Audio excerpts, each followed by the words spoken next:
শ্রাবণ মাসের দ্বিতীয় সোমবারে প্রতীক যে আমাকে এত সুন্দর একটা জায়গায় নিয়ে আসবে আমি তো ভাবতেই পারিনি। তো কিছুদিন আগেও এখান দিয়ে পাস করার সময় ওর চোখে এই মন্দিরটা পড়ে। তো আজকে অফিস থেকে ফিরে আমাকে বলছে চল তোকে একটা জায়গায় নিয়ে যাই। আমি তো একদমই জানতাম না, ড্রেসপত্র দেখে আশা করি বুঝতেই পারছো।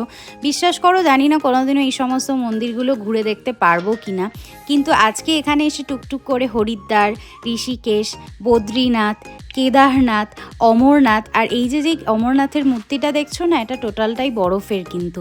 আর এই মন্দিরটা ঘুরে ঘুরে দেখতে হবে সম্পূর্ণ গুহার ভেতর দিয়ে। তো বুঝতেই পারছো কতটা থ্রিলিং ব্যাপারটা। কিছু দূর এগিয়ে দেখলাম আরও প্রচুর শিবলিঙ্গ রয়েছে, মল্লিকার্জুনা, রামেশ্বর, সোমনাথ। মানে বিশ্বাস করো গায়ের ভেতরে না একটা আলাদাই শিহরণ কাজ করছিল।